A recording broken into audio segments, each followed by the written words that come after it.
Okay, so sa may mga OAX na minimina sa Satoshi app, paano nyo po withdrawin yung itong OAX nyo? Okay, so punta lang dito sa wallet nyo. Pero wala pa kayo makikita kung paano ma-withdraw right now kasi nga hindi pa siya open.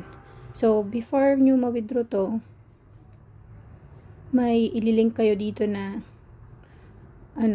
na wallet address nyo. So, hindi pa available ang linking ng wallet. So, ang question dito, anong wallet ang gagamitin nyo para ma-withdraw nyo tong OAX or malink yung wallet nyo dito sa Satoshi app for OAX token. Okay, so ang mai-recommend ko is yung OAX. Kung meron na kayong OAX wallet hindi exchange. Iba kasi ang OAX exchange at wallet. So, kung meron na kayong OAX exchange, pwede din kayong, gumawa ng Web3 wallet nila. Okay, so punta lang kayo sa wallet nyo.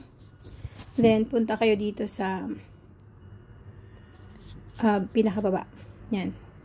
Baba kayo, then makikita nyo tong manage crypto. Yan. Tapos, ang gawin nyo, enable nyo muna yung core network. Yung core nyo. Yung ito.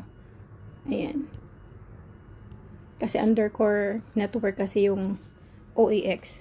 Now, after that, punta kayo dito. So, i-add natin siya.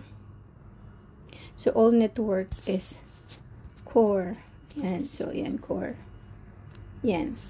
Tapos, so, tapos i-click nyo yung dito na nakalagay yung add, diba? Okay?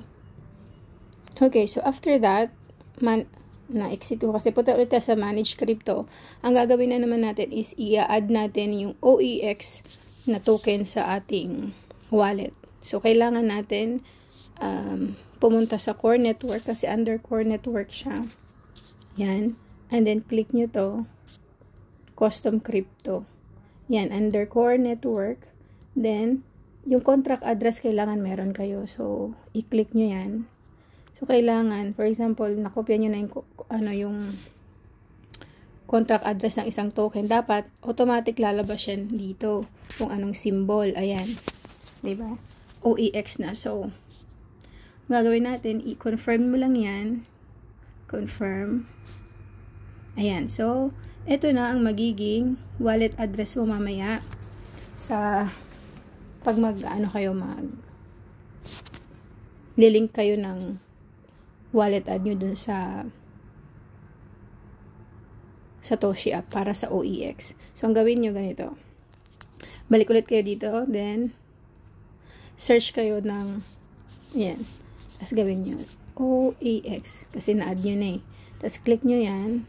So, ito na yung magiging wallet address nyo. Okay? Kung makikita mo may core address, okay lang yan kasi under siya ng core. So, lahat ng token under ng core network, pasok yan dyan. Okay?